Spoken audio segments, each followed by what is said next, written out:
Hi! This is Matthew from Matt Summer TV and we're going to react sa 1999 Josh Cullen.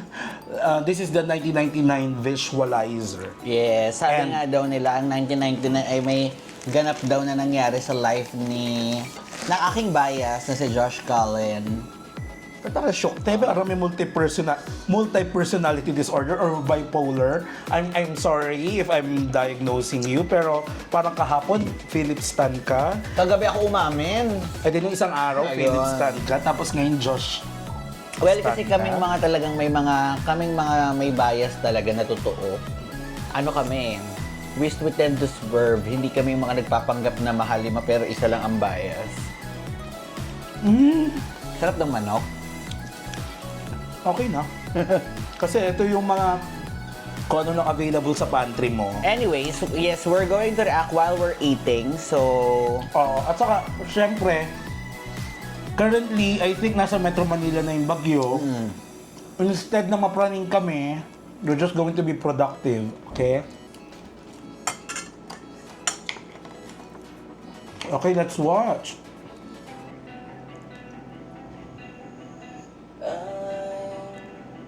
Caught up in 1999, it's nothing new. Still stuck on you.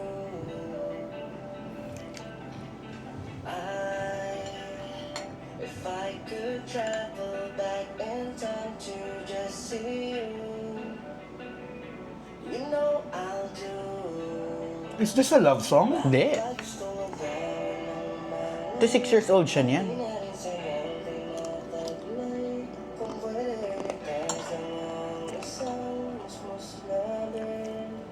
He's referring to himself. Ayan.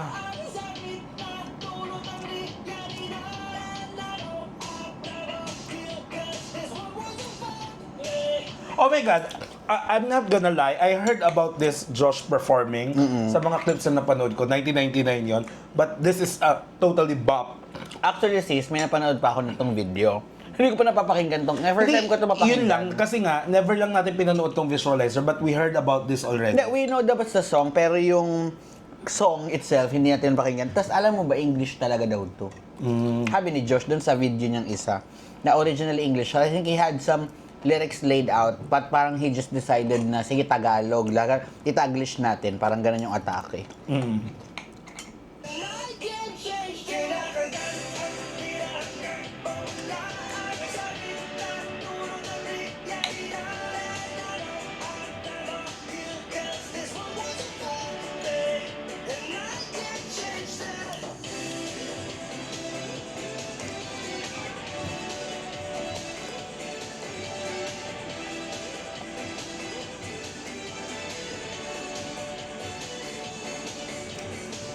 I tried to fight it every night.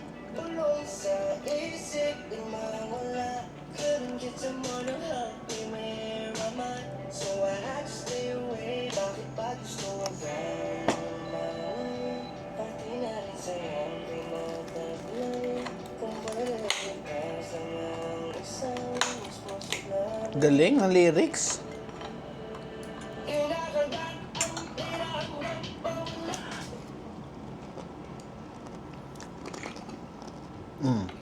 I think it makes sense that at a very young age of 6 years old, Josh is already awakened to the harsh realities of life. Me, when I was 6, syempre yung mga konting problema lang na hindi ako naibili ng laruan, yung pinakamatindi ko na pinagdadaanan nun eh.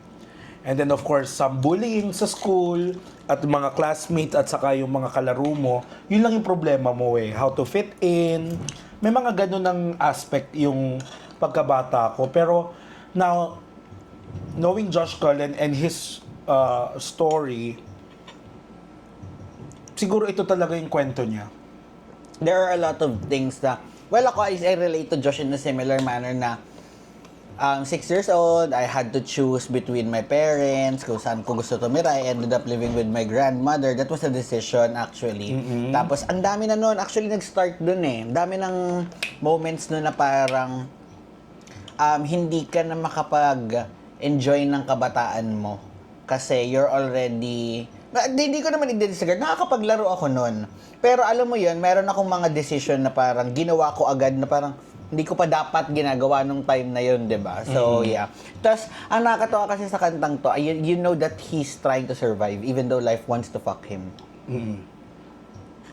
Pero he still wants to go back. Maybe there are some, not really regrets, pero there are what ifs. Or baka gusto niya lang pasalamatan yung sarili niya. Okay. Namamaru, di ba?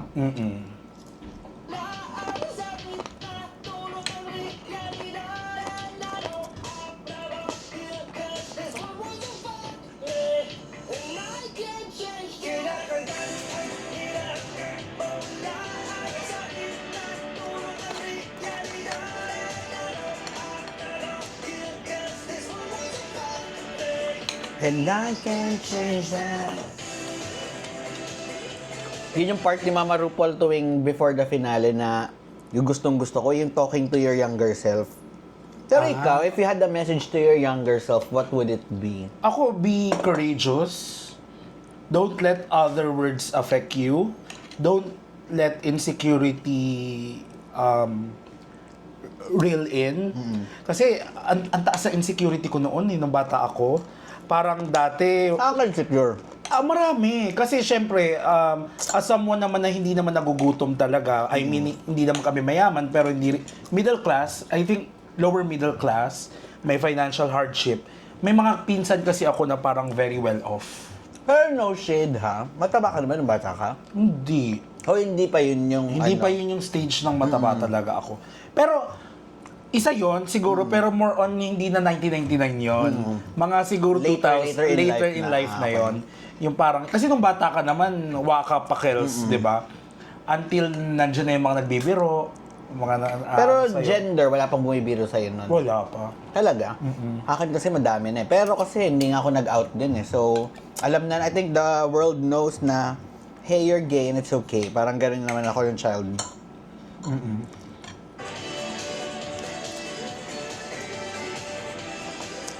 I don't know about you ha, pero this vibe of the visualizer that I'm seeing and the sound reminds me of The Weeknd.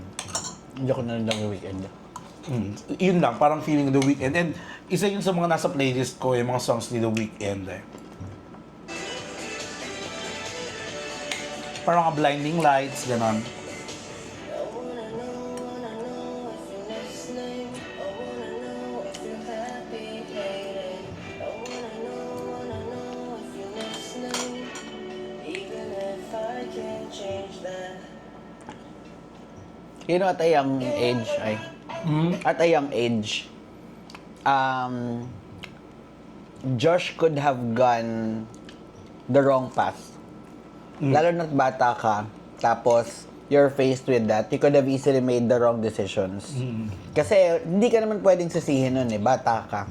And it could have been, he could have been led to a different life. But I'm so glad na even though I don't think he made the right choices all the time.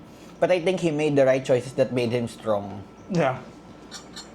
Kung siguro ako yung SK chairman ng lugar nila, kung saan nagmula si Josh sa Cavite, I will invite him. Talk.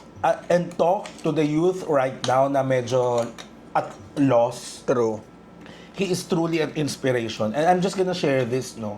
We have a friend who actually Knows Josh? knows Josh. Kasi sa lugar nila, maliit lang naman yung lugar nila, na may mga na-share din, 'di ba? And actually, they couldn't believe na sobra na niyang Layo sa buhay. layo sa buhay.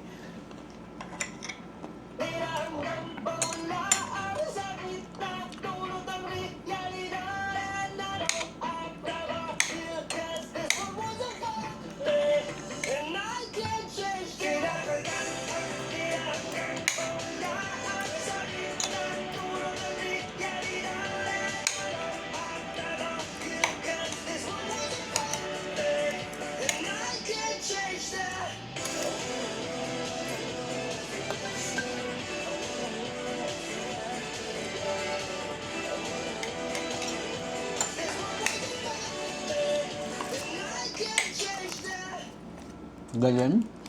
Um, I don't want to speculate, no, pero we can speculate naman here as a reactor. Parang we can speculate dun sa kanta na parang you'll never heal from this. Actually, if you're going to listen to a lot of motivational speakers, you're going to watch some YouTube videos about healing, and of course, you're going to join yung mga Bible studies, at you're gonna watch Tony Gonzaga, you'll often hear about healing and moving.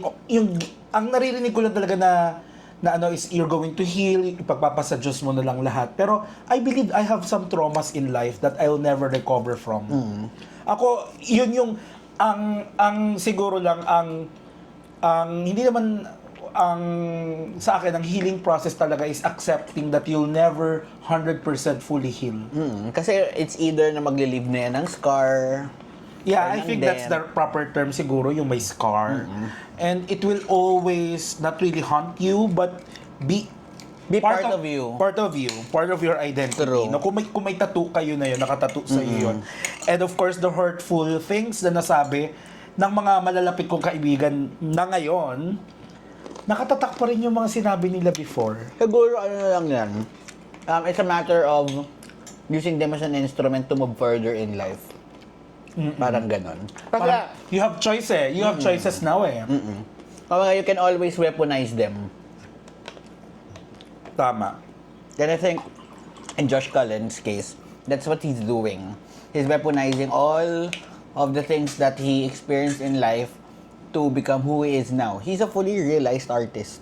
I think he knows what type of artist he is. Ako, I'm just excited kung anong next move for Josh when it comes to his solo music career, and I'm very happy for him.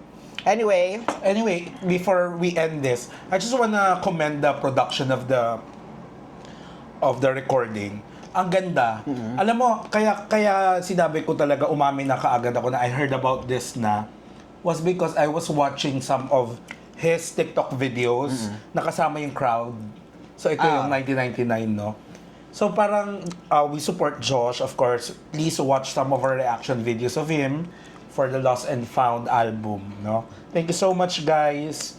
So that's it. I think pahabol na lang, Blake, no? I think alam ko medyo mahaba tayo at saka hindi rin maganda mag-react habang kumakain. Pero I just want to look at the chorus na how he performs this live, no?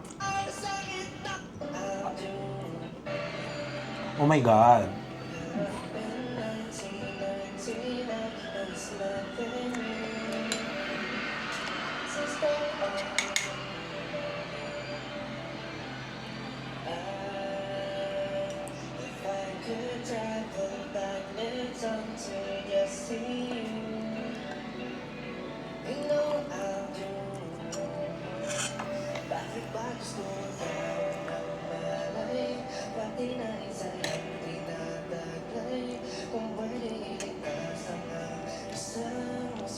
Sorry ha, pero I like the live better.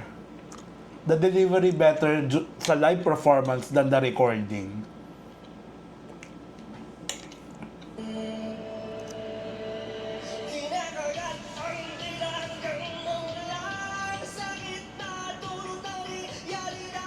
very punk talaga ang atake niya. Love na.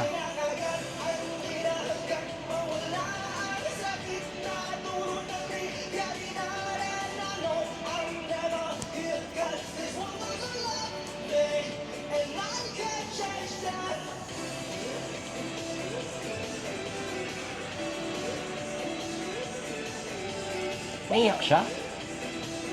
It's an emotional song pero he keeps on performing upbeat.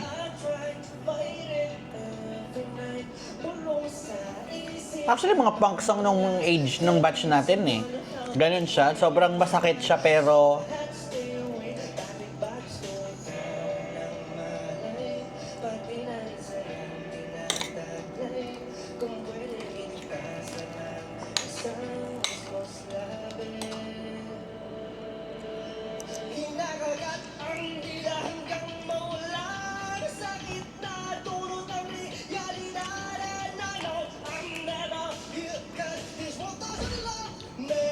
And I can't change, kinakagat ang tira hanggang mawala ang sakit na puro ng realidad. Alam mo, tawag dito, nabibilib lang ako dun sa pagkaka-deliver niya ng chorus, no? It's very difficult kasi ini-extend niya yung yung bawat words with emotions. And of course, it could hamper your live performance, True. 'di ba? Pero not 100% copied from the recording, pero it works talaga, no? Ang galing ni Josh mag-perform. I mean, ito yung sinasabi na natin paulit-ulit. Pag si Josh yung nagpo-perform ng live with the audience, You know, it's a full prod. it's a full prod. And alam mo, we love full production. True. We love yung We mga expect artists. more to see full productions from them. And hindi huli si Josh dyan. Yun nga Kumbaga. At saka pati, alam mo, I respect artists yung talagang parang, hindi tayo bibigyan ng pipitsuging performance. Hindi tayo bibigyan ng tatayo lang siya dyan, tapos magsasayaw siya kung ano na hindi choreograph, 'di ba?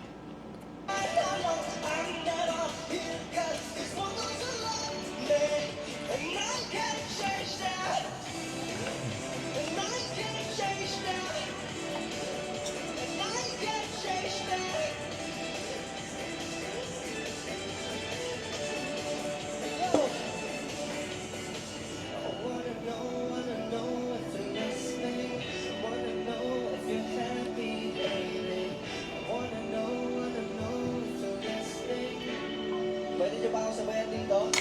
Ayun, nautos ng Josh! Sing! Go!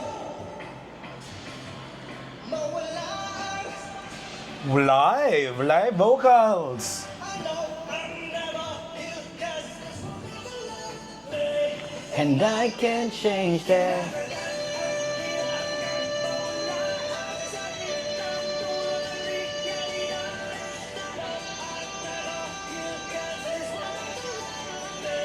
and I can't change that. Wanna know if you're happy, babe. Wanna know, it's what goes along, babe. And I can't change that. Kala ko umuulan. May mga ganun-ganun kanina. Hindi, pero ako, tawag dito, I respect Josh in the stage and he commands the crowd. He He's a really, hype man. literally, he commands the crowd to sing. So congrats, Josh. I love 1999. That's a good song. It's a good song. So, thank you so much for watching this reaction video. If you want more, kindly subscribe. And if you want to access more of our videos. you can click join. And we have 2 memberships. If you want to be a shareholder, Or if you want to be an executive. executive. Okay, thank you so much. And the race is on for Matt Summer TV's next CEO. Anyway, that's it. Thank you very much for tuning in. I am Blake. I am Matt. And on behalf of Harry, enjoy ka lang doon sa Australia. Sa lubong namin.